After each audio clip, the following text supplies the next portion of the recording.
Bismillahirrahmanirrahim. Assalamualaikum warahmatullahi wabarakatuh. Alhamdulillah wa kafa. Salatu wassalamu ala rasulillah Mustafa wa ala alihi wa sahbihi al-wafat.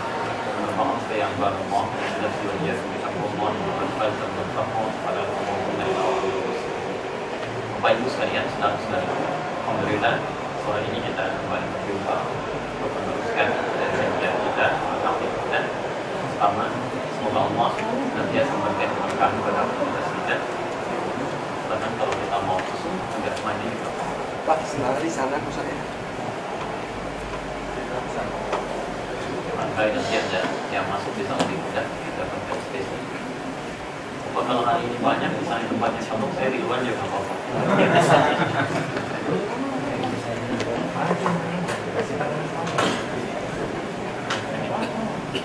Baik. Hari ini kita akan lanjutkan bahasan kita tentang fikih sholat, sifat sholat Nabi SAW. Ini menjadi penting untuk kita bahas. Seperti pernah kita uraikan beberapa pertemuan yang lalu, bahwa bila orang sholatnya benar kata Al-Quran, itu seharusnya langsung kata Al-Quran, dia mendapatkan 5 kemuliaan dalam hidupnya yang tidak akan diperoleh orang-orang yang tidak sholat atau orang sholat tapi sholatnya tidak seperti yang diharapkan oleh Quran dan Sunnah Nabi. Harusnya dapat 5 hal. Pertama, orang sholat kata Quran itu seharusnya menjadi orang baik, punya kepribadian yang baik. Dalilnya Quran surah ke-29 ayat ke-45. Saya bacakan karena kita sudah pernah uraikan ini. Kata Allah pertama, inna sholata tanha 'anil fahsya'i wal munkar. Sungguh, bila sholat ditunaikan dengan benar. Ingat rumusnya ya. Ingat rumusnya, kalau dalam kalimat bahasa Arab Anda menemukan kalimat diawali dengan alif lam, itu artinya khusus, memiliki aturan sendiri, ma'rifat, tidak sembarangan. Beda yang dengan tanpa alif lam. Kalau saya katakan misalnya sholat saja, sholat, ini tulisannya tanpa alif lam, dengan yang menggunakan alif lam ada alif lam ini berbeda. Kalau kita hilangkan alif lamnya begini tulisannya, itu artinya general, umum, bebas. Ya inna, kalau ayatnya berbunyi inna sholat, sungguh sholat itu, jadi sholat biasa aja, mau cepat-cepat, mau lambat, mau khusyuk, mau tidak, itu general, bebas, terserah kita yang sholat. Ya. Tapi kalau menggunakan alif lam, itu disebut dengan ma'rifat khusus, ada ketentuannya, ada yang dimaksudkan. Inna sholat, sungguh sholat yang benar ditunaikan itu sesuai dengan aturannya, petunjuknya. Seperti artikel B dalam bahasa Inggris kan, car, banyak di luar tuh. Yang mana kalau kita khususkan? Kalau kita katakan the car, yang itu tuh bukan yang lain. Ya. Maka itu seperti alif lam dalam bahasa Arab. Katakan kalau sholat yang benar ditunaikan dan semua kalimat sholat di Quran yang bermakna ibadah itu pasti menggunakan alif lam. Alladzina yu'minuna bil ghaib wa yuqimunas shalah wa aqimus shalah. Di sini innas shalah. Sungguh bila salat ditunaikan dengan benar itu tanha 'anil fahsya'i wal munkar. Pasti bisa membebaskan pelakunya dari 2 sumber keburukan. Maafkan saya. Kata Quran kalau ada orang jelek perilakunya, itu sebabnya cuma 2. Cuma 2. Satu fahsya. Fahsya itu keburukan yang muncul dari syahwat. Ya. Misal kata-kata yang kotor, jorok, pandangan yang tidak elok, pornografi, gosip, itu fahsyat. Jadi nggak mungkin kalau ada orang sholat, nggak mungkin kata-katanya kotor. Saya sering katakan kalau ada orang kata-katanya tajam, kotor, jorok, nggak sholat, nggak usah dibahas. Ya, terlalu capek kita membuang energi pada sesuatu yang nggak harus dipikirkan. Ya. Tapi kalau ada orang sholat, lisannya masih tajam, kotor, tidak bermakna, itu ada bermasalah dalam sholat. Soalan itu. Ya. Maaf. Selanjutnya mungkar, itu perbuatan yang diingkari hati. Ya, sumbernya nafsu perut dan akal. Bohong itu mungkar. Makanya saat seorang berbohong, ya, kita berbohong, jangan kita, Anda bohong misalnya, ya, ada orang bohong, itu pasti hatinya kan mencegah itu, menolak. Bisa ada orang bohong, hatinya mengatakan itu salah, itu nggak benar. Ya, karena itu diingkari. Jadi nggak mungkin ada orang sholat bohong, ya, berselisih, mencuri, korupsi, macam itu nggak mungkin. Jadi, kalau ada orang sholat masih dusta juga, ya. Ada orang sholat kelihatan, tapi masih membohongi orang, menipu dan sebagainya. Ada yang salah dalam sholatnya. Ya. hati-hati tuh. Apalagi bawa-bawa orang lain kan, mama minta pulsa, padahal mamanya nggak minta apa-apa. Sekarang ada papa minta saham lagi. Terus kan sih. Jadi nggak mungkin orang sholat melakukan perbuatan buruk, itu nggak mungkin. Ya, jadi satu, orang sholat pasti baik. Maksud saya, kenapa ini saya uraikan dulu di muka sampai saat ini? Coba cek, apakah pelanjaran kita sudah mengantarkan diri kita sampai hari ini punya kepribadian yang baik. Jangan-jangan kita sudah belajar beberapa edisi sampai hari ini, tapi kita belum bisa mengendalikan, maaf, fisik kita dari ujung kepala sampai ujung rambut dalam keadaan yang baik.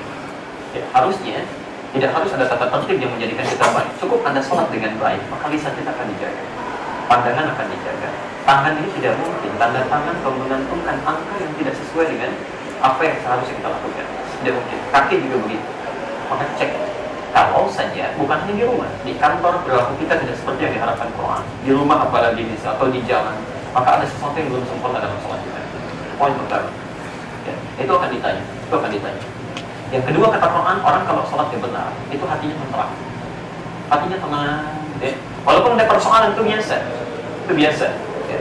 Karena itu, ada ayat dalam Quran, perhatikan kalimatnya. Di surah Quran surah 20 ayat ke-14. Aqimis sholat lidikri. Tunaikanlah sholat supaya ingat dengan saya. Tahu?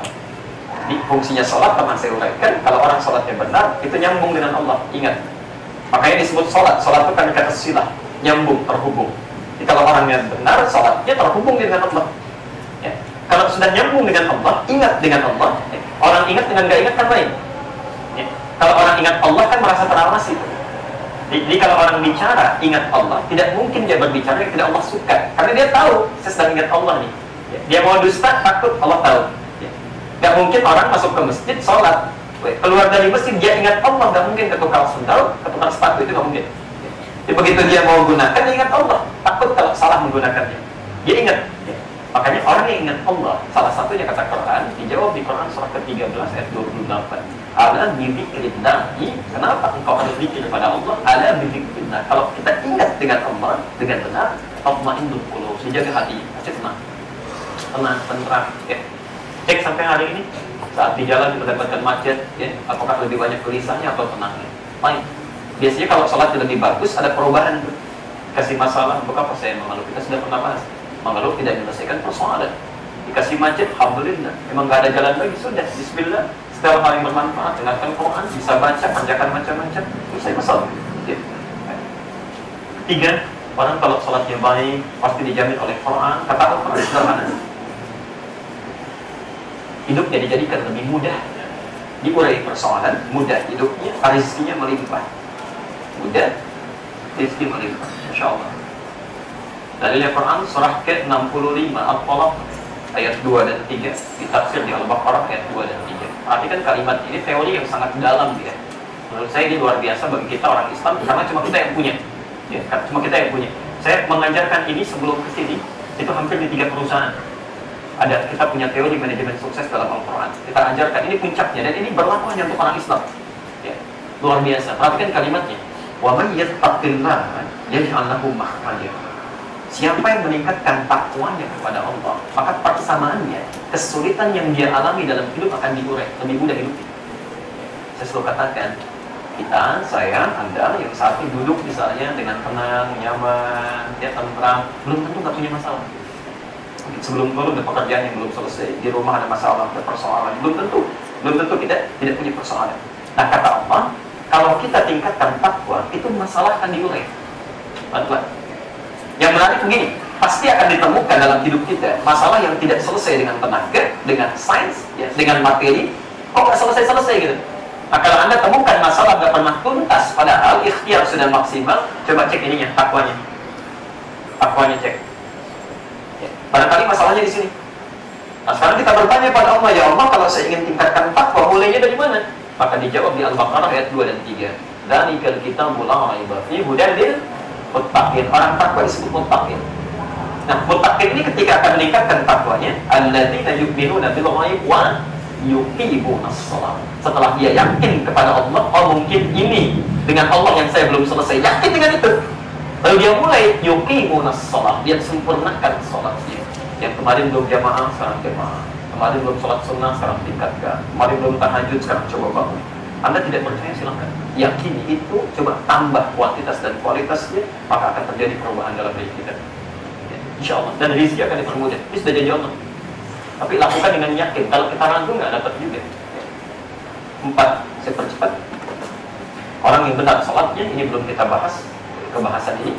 Tapi Allah sudah berjanji di Quran, kalau benar salat kita, itu pasti kata Quran langsung doa-doa yang kita panjatkan dalam salat itu cepat akan dijawab. Ada 4 posisi nanti kita pelajari, insya Allah dalam edisi-edisi berikutnya. Ada dalam berdiri, kedua ruku, ketiga sujud, keempat sesaat sebelum salat. Ya, bahkan berdiri saja itu sudah ditunggu oleh Allah. Jadi saat Anda berdiri, kita bahas di pertemuan yang lalu, itu Allah sudah tunggu. Kamu punya masalah apa? Mau minta apa? Ya, bahkan ada orang yang pernah dalam hidupnya berumah tangga puluhan tahun, suaminya sudah sepuh, rambutnya berubah, fisiknya lemah. Begitu kata Quran. Ya, istrinya ini tidak kalah dahsyat. Kata Al-Quran divonis secara medis sudah monopos dan mandul. Secara klinis gak mungkin punya keturunan. Tapi suaminya bangun memohon kepada Allah dengan penuh masya Allah kekhusyuan di malam hari. Dia mohonkan. Apa yang terjadi? Tiba-tiba Allah putus malaikat turun di Quran surah 3 Ali Imran ayat 38 sampai 39. Orang ini berkata, "Hunalika da'a Zakaria rabbah." Di sana di mihrab Zakaria bermohon kepada Tuhan. "Qala rabbi hamli min ladunka dzurriyyatan thayyibah." Ya Allah, hamba sudah ikhtiar sampai saat ini divonis tidak punya keturunan. Hamba hanya minta kepadamu yang tidak punya batasan. Innaka sami'ud du'a, pasti engkau mendengar doa hamba. Dimohonkan dalam berdiri. Itu masya Allah, selesai doanya, belum selesai sholatnya, tiba-tiba turun malaikat menyampaikan, Allah kabulkan doa kamu. Allah yubashshiruka bi Yahya. Allah akan berikan engkau kabar gembira, akan punya anak langsung laki-laki namanya Yahya. Artinya hidup. Yang mustahil menurut manusia, lahir dari rahim perempuan yang monopos dan mandul hidup, kata Allah tidak ada batas, dia jadi dan hidup. Masya Allah. Kapan terjadi? Wallahu qa'imun yusalli fil mihrab, masih berdiri. Karena itu ketika kita mau sholat, panggilannya indah sekali. Al-Baqarah 45. Wasta'inu bis-sabri shalah. Jika Anda punya persoalan, selesaikan dulu dengan ikhtiar kita, karena kita diberikan dengan pengetahuan, knowledge, ya, diberikan perangkat, ada tangan dan macam-macam. Selesaikan dulu. Anda punya masalah di kantor, selesaikan. Ya, sesuai dengan kemampuan kita. Buktikan kreativitas kita, inovasi kita. Kalau sudah selesai, barangkali, ini kesulitannya Allah memberikan berat. Maka saat sholat dipanggil oleh Allah. Bisabri was-shalah, saat sholat mohonkan kepada Allah. Ya, minta kemudahan, minta petunjuk, minta kebaikan. Itu ditunggu saat berdiri itu. Makanya ketika Anda berdiri, Anda mengucapkan perintahnya wasta'inu, permohonannya nasta'in dalam bahasa Arab. Iyyaka na'budu wa iyyaka nasta'in. Saya sudah pernah bacakan hadis qudsi. Saat kita mengucapkan kalimat itu, kata Allah di hadis qudsi, hadza baini wa baina 'abdi. Ini perjanjian antara aku dengan hamba. Wali amdi, kalau hambaku benar sholatnya, tadi kan benar sholatnya, masa ada apapun yang kau minta sekarang, saya berikan, aku berikan. Ya. Ini yang keempat. Yang kelima, yang terakhir, orang sholatnya benar, kata Al-Quran, pasti hidupnya sukses dan bahagia. Pasti sukses dan bahagia. Disebut falah. Ya. Kalau kesuksesan itu sudah kita dapatkan, kebahagiaan sudah diraih, dipegang, nggak mau lepas nih, pindah dari falah jadi aflah redaksinya. Maka muncul Quran surah ke-23 ayat 1 dan 2 itu. Qad aflahal mu'minun. Orang beriman pasti sukses dan bahagia. Aflah. Siapa dia? Ciri pertamanya ayat 2-nya. Alladzina hum fi shalatihim khashi'un. Yang salatnya itu khusyuk ditunaikan. Karena itu saking pentingnya yang kelima ini, tidak ada satupun manusia di dunia ini yang tidak ingin sukses, tidak ingin bahagia. Semua pasti pengen. Karena itu tiap hari diingatkan 5 kali. Dan kelima 5 kali diingatkan. Dalam adzan itu, ya, setelah diungkapkan hayya 'alas shalah, apa panggilannya? Falah. Tapi tolong tanyakan sampai dengan sore ini yang saya maksudkan. Dari 5 yang telah diuraikan di pertemuan yang lalu ini, berapa yang sudah kita raih sampai dengan detik ini? Ya. Apakah sholat sudah menjadikan kita menjadi pribadi yang baik, tenang dalam bersikap, kan? Mudah dalam menyelesaikan persoalan, doa-doa terkabulkan? Atau yang kelima, kita sudah sukses dan bahagia? Coba cek. Jangan-jangan kita minta doa pun, Anda kan tadi sholat asar ya? Berapa rakaat? Pikir-pikir dulu, barangkali ada yang nambah. Ya, tidak ya, 4 ya? Baik, ada sholat sunat setelah asar? Tidak ada ya? Ini gak usah terlalu soleh. Setelah asar, sudah cukup selesai kan? Kita berdoa boleh? Ya, boleh. Ya, Masya Allah. Perhatikan, Anda dalam sholat saja, duduk di antara 2 sujud, kan minta 8 permintaan ya? Coba cek, Rabbi firli, warhamni, wajfurni, warfa'ni, warzuqni, wahdini, wa'afini, wa'afu'ani. 8 permintaan. Kita minta kalau punya dosa diampuni, salah dimaafkan, kalau sakit disembuhkan. Please, kalau rezeki terhambat dipercepat, dapat rezeki dipermudah, masya Allah. Coba cek 4 aja dulu. Dari yang kita minta, 4 kali itu sholat asar dimintakan. Berapa yang sudah didapatkan? Bahkan sehari 17 kali kita minta. Ya. Jangan-jangan yang sakit gak sembuh-sembuh, yang terhambat tetap susah, kan? Nah, macam-macam. Apa yang salah? Kata Al-Quran, saya persingkat supaya kita cepatkan ke materinya. Kata Al-Quran, bila yang 5 ini sulit didapati, maka persoalannya satu di antara 2. Satu, kebanyakan orang sholat tidak khusyuk dalam sholatnya. Ya, ini belum kita oleh. Yang kedua, ini yang sangat bermasalah. Kebanyakan orang sholat, kata Al-Quran, mohon maaf, tidak paham, tidak mengerti apa yang dibaca dan dilakukan dalam sholat. Kebanyakan orang sholat tidak paham, tidak mengerti apa yang dibaca dan dilakukan dalam sholat. Ya. Karena itulah saking pentingnya ini, kita akan belajar bagaimana memahami setiap gerakan dan bacaan dalam sholat. Coba cek sampai dengan sore ini, berapa persen bacaan sholat yang kita mengerti. Jangan-jangan kita lupa, kita nggak ngerti yang kita baca. Padahal itu sudah ribuan kali kita lakukan. Agak aneh nampaknya. Aktivitas ribuan kali dilakukan, tapi kita nggak ngerti apa yang dikerjakan. Kan aneh. Anda masuk ke DSN bekerja misalnya, atau dimanapun di gedung ini, Anda bekerja, tapi nggak ngerti dengan kerjaan kita. Tapi bisa bertahan dengan belasan tahun mengerjakan itu, kan aneh namanya. Ada sesuatu yang harus kita tanyakan. Maka dari itu kata Nabi Al-Bukhari nomor hadis 631. Dan di sini kita akan mulai cara kita membahas, cara kita belajar. Kata Nabi, kalau Anda ingin dapatkan yang 5 ini, jangan sekedar sholat, tapi shollu kama ra'aitumuni usolli. Sholatlah Anda sekalian persis seperti melihat saya sholat. Di sebetulnya saat kita akan sholat, lihat dulu Nabi bagaimana caranya, dari mulai awal sampai akhir. Ya. Ini bukan sekedar benar secara fikih, cuma buka, angkat tangan, langsung salam, jadi akhirnya tidak. Bukan itu saja yang diinginkan. Persis seperti melihat saya sholat. Nah, saya mau tanya, adakah di antara kita yang pernah melihat Nabi? Atau mungkin hidup sezaman dengan Nabi? Ada? Tidak ada ya? Masya Allah. Bahkan mimpi pun agak susah melihat. Ya. Maka dari itu kita harus melihat siapa yang pernah lihat Nabi sholat. Sahabat cerita pada orang setelahnya, tabiin sampai ke kita. Nah, runtutan ini yang kita lihat sampai ke kita nih. Bagaimana Nabi sholat dari awal sampai akhir, dari orang yang pernah melihat Nabi, diteruskan infonya pada kita. Runtutan ini disebut dengan hadis, prakteknya disebut dengan sunnah. Maka muncul di sini sifat sholat sunnah Nabi SAW. Jadi cara kita belajarnya itu melihat. Sebelum praktek, tanya dulu apa yang dilakukan. Pertemuan lalu kita sudah selesai dengan bagian yang pertama. Kita bertanya pada Nabi. Jadi cara take off-nya harus ada landasan dulu ya. Kalau nggak ada landasan kan susah mau take off. Kita tanya ya Rasulullah, bagaimana mulai salat? Pertemuan lalu ya, Nabi sampaikan lewat Abu Daud dilacaknya. Hadis riwayat Abu Daud, kata Nabi berdiri. Ya. Dari mana tahunya? Dari hadis riwayat Abu Daud nomor hadis 666. Saya bacakan cepat. Kata Nabi SAW, istaqimu, jika Anda ingin memulai sholat, maka tolong mulai berdiri dengan tegak. Istaqim itu tegak ya. Saya percepat agak rinci, tegak. Jadi ini kalau kita lihat misalnya tidak bengkok ke kanan, tidak ke kiri, tidak condong depan, tidak condong belakang, tegak betul. Yang kedua, yang paling penting untuk kita garis bawahi, kalimat istaqimu itu keseimbangan, bukan sekedar tegak. Di posisi kaki tidak terlampau lebar, saya begini, ya. Tidak juga terlalu rapat. Ya.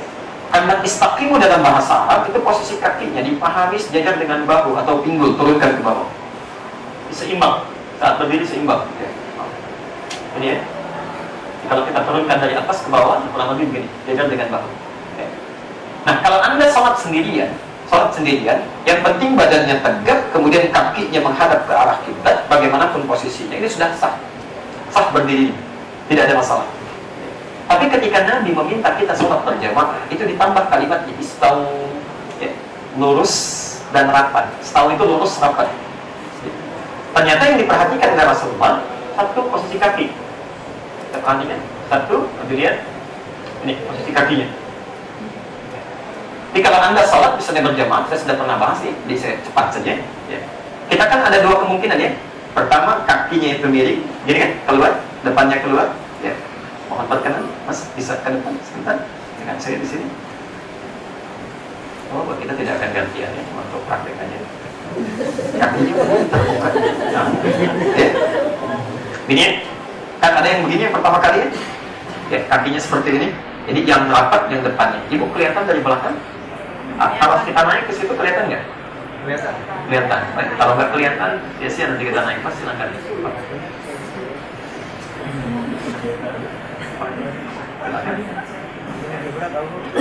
Baik, silakan. Ada di sini. Berikutnya, biasanya kalau sholat kan suka begini ya. Sebagian kakinya kan begini nih, nyerong depannya. Kan ya? Seperti ini. Sekarang kelihatan? Oke, yang seperti ini. Kalau ini sah sholatnya. Tidak ada masalah. Karena sholat itu yang penting rukun syarat terpenuhi. Jelas ya? Nah, ini sah, nggak ada masalah begini. Tapi yang jadi persoalan, perhatikan kalimatnya. Tadi kan, pertama, kalau kita balikkan misalnya begini, menghadap ke arah kiblat, apa? Bisa ke sana. Begini, kan? Ini lurus. Ya. Ini pun rapat bawahnya. Depannya, tapi belakangnya masih ada celah. Ini. Belakang masih ada celah. Maka ini jadi persoalan kata Rasulullah. Ya, perhatikan kalimatnya, wala tadharu furjatin lisyaitan. Jangan sisakan sedikit pun celah dalam sholat berjamaah supaya setan nggak masuk. Setan itu furjat itu celah kecil. Kalau celah banyak, misal begini ya. Nah misal begini, ini farog namanya. Farog itu celah yang luas, kosong. Ya. Kalau begini setannya ikut sholat. Ya. Kalau saya nggak pengen, jadi kita tutup misalnya begini. Ya. Ini ada celah kecil di bawah. Bahasa hadisnya disebut furjat. Ini ada celah sekecil ini pun dia masuk. Di tafsir di Al-Bukhari nomor hadis 618. Kata Nabi, kalau ada celah masuk seperti ini, setan akan datang mengatakan fayaqulu unkur kadza unkur kadza. Dibisikin, kamu ingat ini, ingat itu, ingat ini, ingat itu. Makanya jangan pernah kaget kalau kita sedang sholat, padahal sudah takbir, tapi yang kita nggak mau ingat pun datang. Allahu Akbar, tadi belum ditangan itu satu, belum diparah, ya. Ada kunci mobil di mana, sekalian ketinggalan, arisan belum dapat tanggal berapa, masuk semua. Ya. Itu belum apa-apa, ujung hadisnya hatta la yash'urul musalli kam raka'atan yusalli. Sampai orang sholat tidak sadar berapa rakaat sedang menunaikan sholatnya. Nggak nanggung pun pasti itu, ya, karena belum sehatnya sudah nanggung. Jadi itu terjadi. Kalau nggak disebutkan tokohnya, kapan kejadiannya, pasti akan mengalami itu. Pasti itu, ya. Karena itu satu-satunya cara diantaranya saat Anda mulai sholat, tutup celahnya. Caranya, Mas bisa bergeser dulu sebelah sana. Caranya kalau bisa ini luruskan kaki depan dengan belakang. Ya. Anda begini pun sudah sah, tapi kurang sempurna karena setan bisa masuk gitu. Ya. Pahala tetap dapat, cuma resikonya banyak digoda setan. Kalau bisa luruskan kaki depan dengan belakang begini. Ya. Kalau sudah kita luruskan, kita coba misalnya lurus depan dengan belakang. Ya. Kita dapatkan. Ya. Maka depan dengan belakang dirapatkan seperti ini, celahnya lebih mudah ditutup. Lebih mudah untuk ditutup. Anda tidak percaya, silakan saat sholat maghrib kita mulai coba yang seperti ini, rapatkan, itu akan lain suasana sholat kita. Tidak percaya silakan, akan mengarah kayak mana. Ya. Jelas di sini? Ya. Mau turun atau di situ? Nah, sekarang itu baru posisi rapatnya. Kemudian yang mana yang diluruskan? Coba lihat garisnya, saya agak perdalam di sini. Yang diluruskan bukan kaki bagian depan, ya. Bukan yang ini, bukan jarinya, tapi ini. Tumit bagian belakang. Tumit ya. Kalimat hadisnya, "Wahadu bainal manakib." Luruskanlah tumit bagian belakang supaya bahunya sejajar. Ini Masya Allah, Nabi sudah memikirkan ini.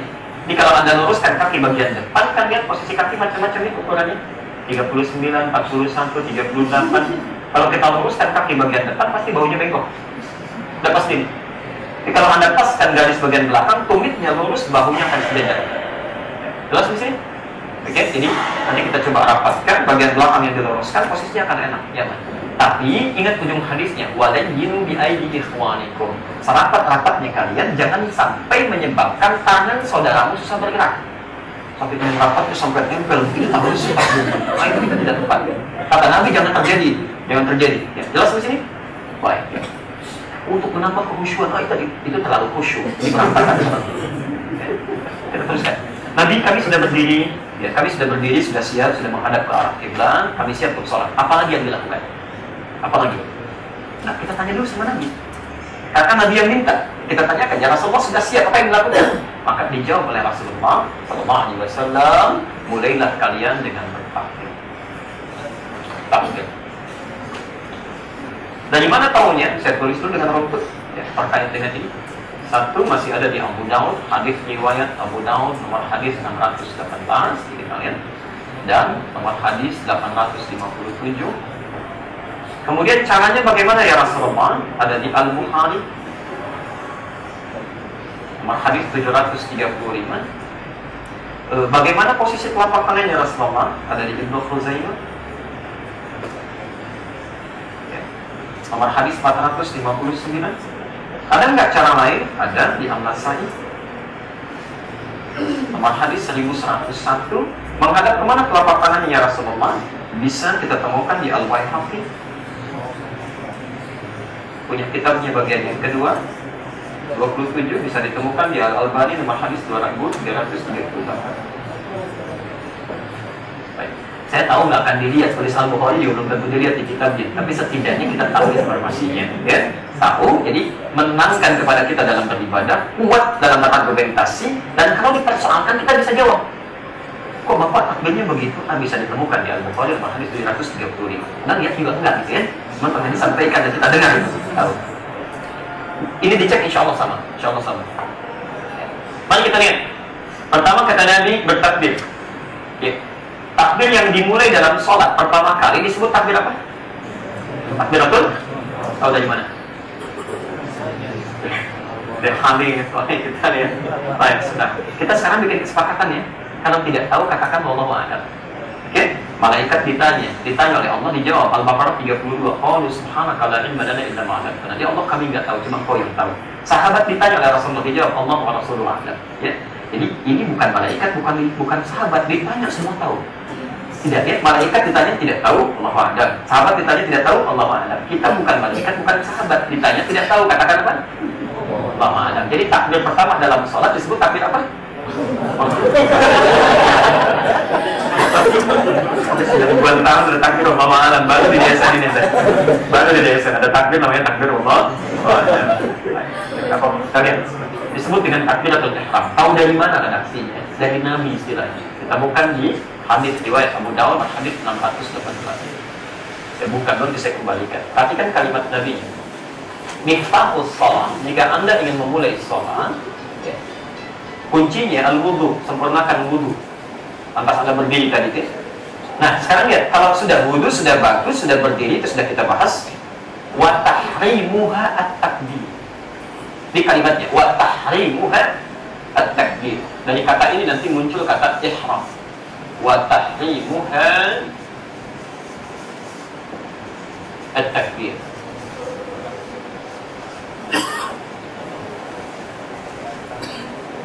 Wa tahrimuha at-takbir. Saya akan terangkan kalimat ini karena sebetulnya ini cara dari Nabi, bukan sekedar istilah. Orang cuma menyebut takbiratul ihram, tapi hakikatnya tidak pernah takbiratul ihram. Cuma lisannya saja atau prakteknya saja. Kata Nabi, kalau Anda sudah berdiri, maka mulailah bertakbir. Takbirnya mesti tahrim. Mesti tahrim. Tahrim itu dari kata haram. Haram. Haram itu sesuatu yang dilarang, sesuatu yang harus ditinggalkan, tidak boleh dilakukan. Ya. Seakan-akan ada isyarat takbir yang kita lakukan itu, ketika kita mulai takbir, maka dilarang kita menghadirkan segala hal yang tidak terkait dengan sholat, harus meninggalkan segala hal yang tidak ada hubungannya dengan sholat. Jadi kalau sudah takbir Allahu Akbar, tidak lagi kita menjawab SMS, tidak lagi telepon-teleponan, atau ketika takbir handphonenya bunyi, ya, kita sempat matikan dulu, teruskan lagi sholatnya. Itu bukan takbiratul ihram. Ya. Atau bahkan membawa sesuatu yang tidak ada hubungan dengan sholat. Ya. Sudah takbir, rapat masih dibawa ke dalam benaknya, dalam sholat masih dibawa. Sudah takbir masih memikirkan kira-kira motor saya aman atau tidak. Itu bukan takbiratul ihram. Ya. Nah, kalau kita ingin berusaha untuk menepikan, menanggalkan, menghilangkan sesuatu, menepikan sementara, itu rumusnya dalam bahasa Arab ditambah hamzah di depan kalimatnya, harokatnya i. Haram. Kita ingin berusaha, saya ingin tepikan segala hal yang tidak terkait dengan sholat. Saya ingin tepikan, tanggalkan, hilangkan, maka tambah hamzah, harokatnya i. Kalau sudah ditambah huruf sebelumnya, maka kalimat ini huruf pertamanya dimatikan, hilangkan harokatnya. Maka muncullah kalimat ihram. Di sini muncul istilah takbiratul ihram, seakan-akan ada isyarat mengatakan pada kita, kalau Anda sudah takbir, maka berusahalah semaksimal mungkin untuk menepikan, menanggalkan segala hal yang tidak terkait dengan sholat. seharusnya sih sebetulnya saat mulai masuk masjid itu, di pintu masjid sudah berhenti kita itu di situ. Dunia kita berhenti di situ. Tanggalkan dulu bersamaan dengan menanggalkan sepatu, sendal, dan duniawi simpan di situ. Masuklah sebagai hamba yang siap untuk menunaikan ibadah. Selesai. Baik yang sifatnya kedudukan, tolong simpan di luar. Direktur, manajer, segalanya, termasuk gubernur, macam-macam simpan di luar. Masuk sebagai hamba. Ya. Karena itu cuma di masjid yang tempatnya netral. Sejak zaman Nabi. Nggak tahu kalau sekarang berubah. Ya. Zaman Nabi, sahabat paling mulia terlambat di belakang. Nggak ada istilahnya, oh sebentar ada gubernur mau masuk, tolong saat pertama dihilangkan dulu, atau dikosongkan dulu, nggak ada.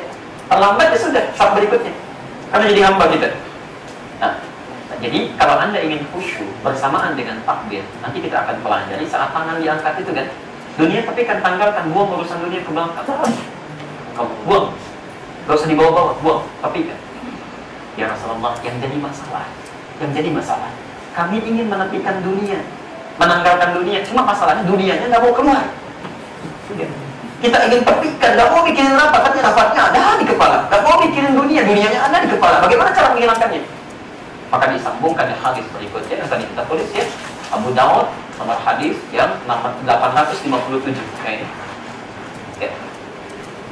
Maka saat engkau bertakbir, ucapkanlah satu kalimat yang dengan mengucapkan kalimat itu sambil dikuatkan makna dalam hati. Dia bukan mengucapkan kalimat tapi hampa di hatinya, nggak ada rasa. Ya.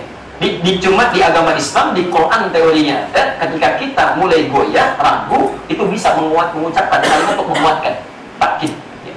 Yang pakai orang Jepang. Coba deh saat mereka akan bekerja dengan ragu, katakan, kamu bisa. Sekali saya mengisi di sebuah perusahaan, itu model Jepang diterapkan ya, dia perusahaan di geothermal ya, datang ke sana, itu Masya Allah, sebelum mulai tausiah, itu mereka dihadapkan pada visi, misi, dan goal perusahaan. Itu selalu berdiri dibaca sampai hafal itu di dalam kepala.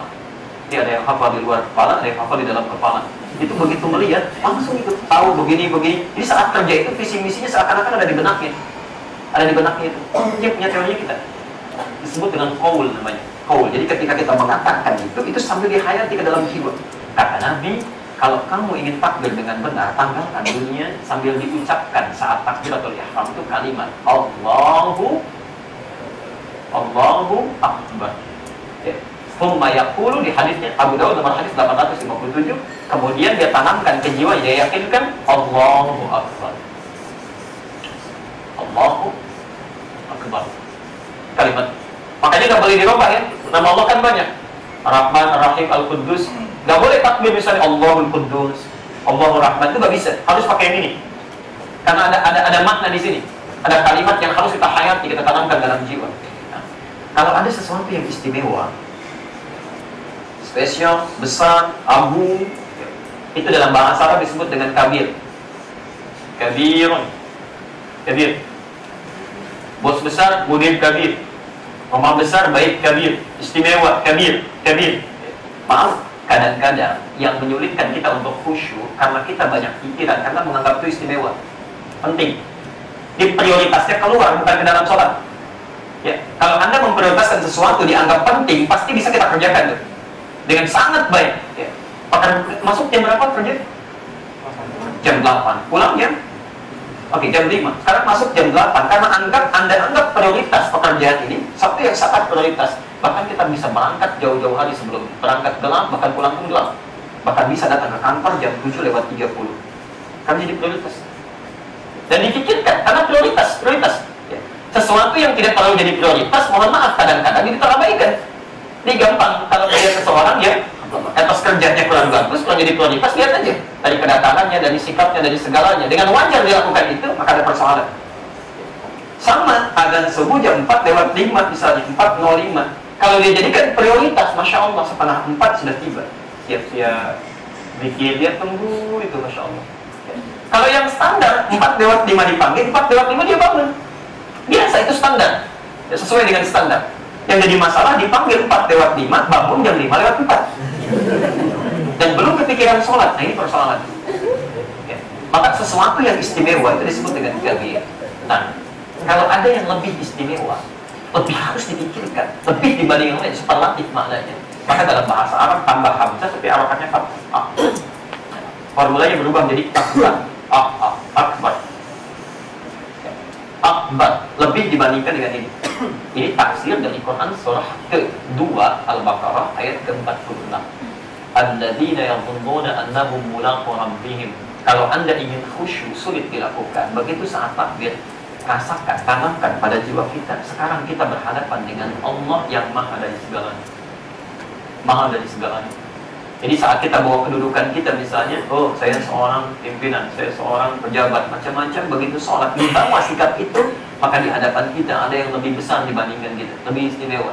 Bahkan bisa mengatakan, Qulillahumma malikal mulki tu'til mulka man tasha' wa tanzi'ul mulka mimman tasha'. Seakan-akan ada kalimat ketika Anda mengucapkan Allahu Akbar, kamu masih di bawah dunia kamu. Hei, mudah bagi saya memutar balikkan dunia yang sedang kamu pikirkan. Kau pikirkan sesuatu, setelah keluar dari sini saya sentuh orang lebih tinggi dari kamu untuk menanggalkan jabatan, menghilangkan harta bendamu. Mudah saja, sederhana. Ya. Jadi ketika kita menghadap kepada Allah dengan penuh ketundukan, Allah sendiri yang kita agungkan, maka Masya Allah, itu rasa kejiwaan akan lain dan Allah sedang menunggu apa yang mau kita minta. Sedang menunggu. Tapi kalau susah juga, maka sempurnakan ayatnya. Sempurnakan. Lihat kalimatnya. Wa annahum ilaihi raji'un. Raji'un. Ini sudah sore, hari semakin gelap. Kalau ada kalimat raji'un, raji'un, raji'un, biasanya apa artinya? Inna lillahi wa inna ilaihi raji'un. Bayangkan, kata Allah di dalam Quran, kalau Anda ingin sholat, masih terpikir dengan dunia, sulit khusyuk dan sebagainya, puncaknya adalah ketika takbir, rasakan, tanamkan dalam jiwa. Kita nggak tahu kapan kita akan pulang. Kita tahu kapan kita meninggal. Mungkin kata Allah, saat kamu takbir, kamu diwafatkan. Apa faedahnya yang kita pikirkan? Anda saat sholat berpikir, nanti saya rapat bagaimana? Allah katakan, kamu bisa saya wafatkan sekarang, kamu nggak akan rapat lagi. Apa yang kamu pikirkan? Kita pikirkan kunci mobil ada di mana? Kamu wafatkan, saya wafatkan kamu sekarang, nggak akan pernah bisa kendarai mobil lagi. Dan Anda bekerja untuk mengumpulkan banyak hal. Terkumpul, kita luaskan rumah, beli kendaraan macam-macam. Apakah dibawa pulang? Tidak. Ya, saya nggak pernah dengar misalnya ada orang Islam khususnya meninggal, kemudian yang dia kumpul-kumpulkan dibawa, walaupun cuma yang kecil. Maaf, kalau papa meninggal, tolong ya, setidaknya handphone dikumpulkan dengan papa. Kenapa papa kalau tahajud kan nanti bisa papa gitu ya. Kalau berdoa bisa disampaikan, nggak bisa. Tetap nggak ada yang seperti itu. Siapa yang mau kita bawa?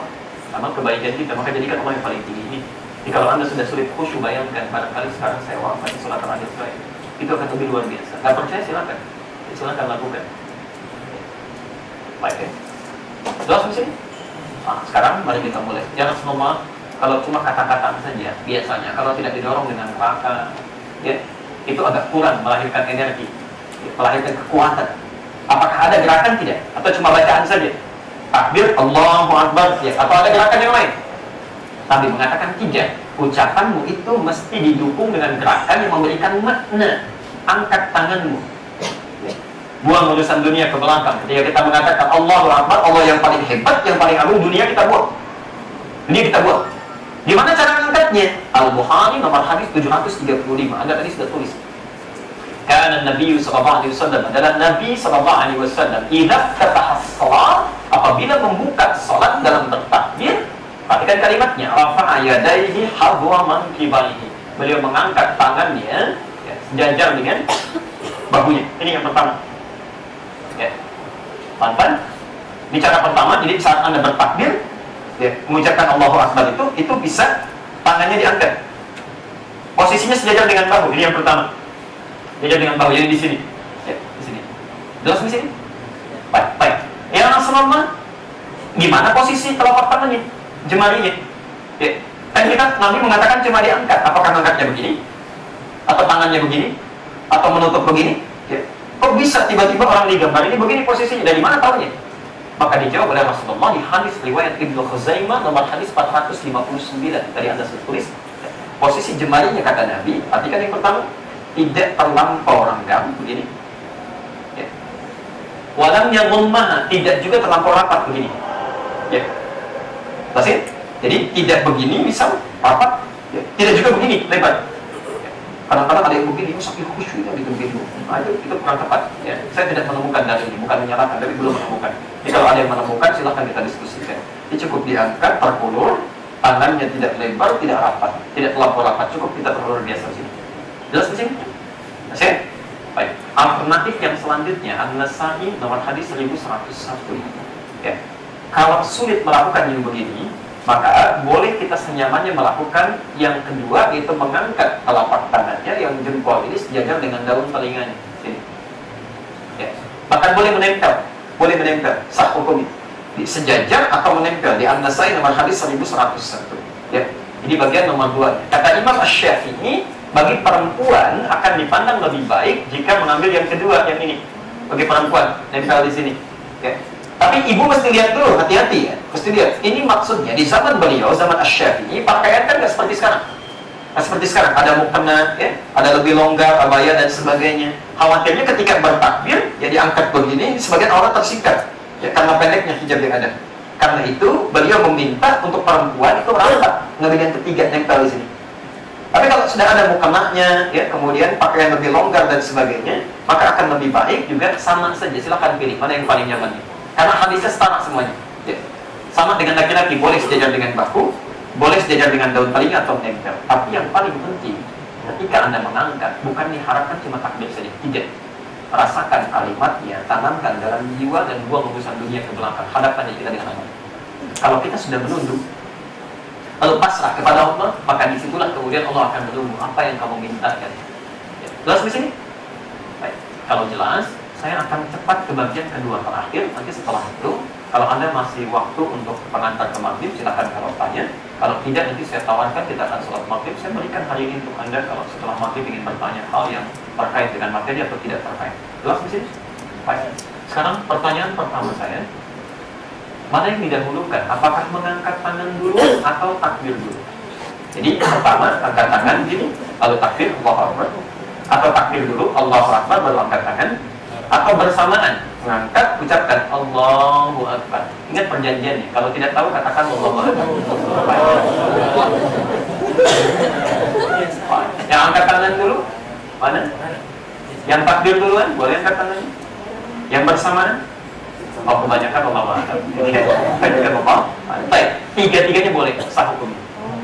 Sah, kita pakai nah, sah hukumnya boleh. Ada hadisnya, boleh pilih. Ya. Di yang pertama, Anda boleh angkat tangan dulu. Ya. Setelah diangkat, selesai disimpan di dada, ucapkan Allahu Akbar, sah.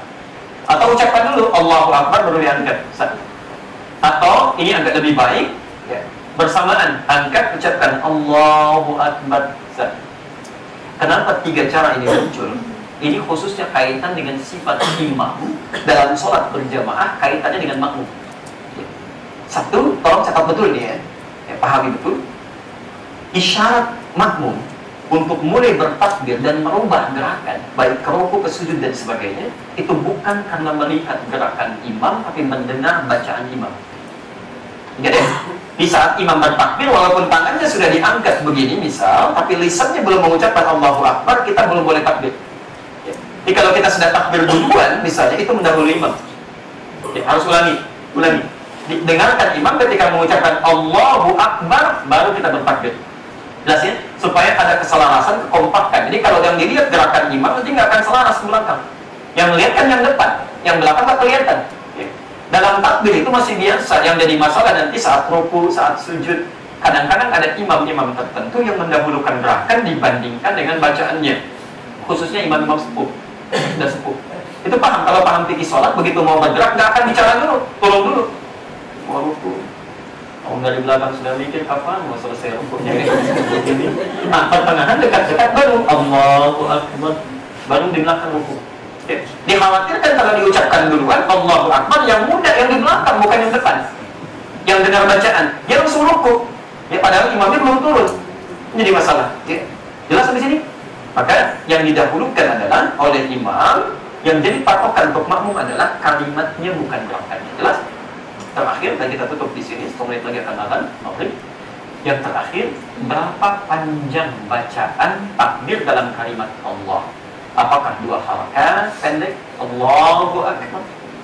4 harakat agak panjang 2 detik. Allahu Akbar. Ataukah 3 harakat, 6 harakat, maaf 3 detik, 6 harakat lebih panjang. Allahu Akbar. Mana yang tepat?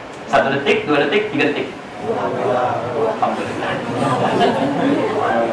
sampai tahun depan juga Allah alam. Oke. Yang benar itu adalah yang tidak pakai harokat. Ya. Karena nggak ada aturan panjang pendek. Aturan panjang pendek itu berlaku saat baca Quran. Kalau di luar baca Quran, nggak apa-apa, mau pendek mau panjang nggak ada aturannya. Ya. Saat baca Quran, baik dalam sholat di luar sholat. Bismillahirrahmanirrahim. La, yang Allah di situ tuh tabi'i 2 harakat, cuma 1 detik. Nggak boleh panjang.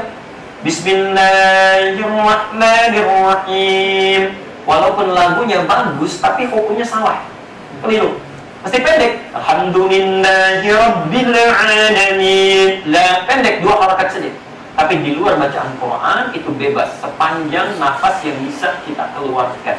Ya, bisa. Imamnya sih pendek. Allahu Akbar. Bilalnya yang panjang. Allahu Akbar.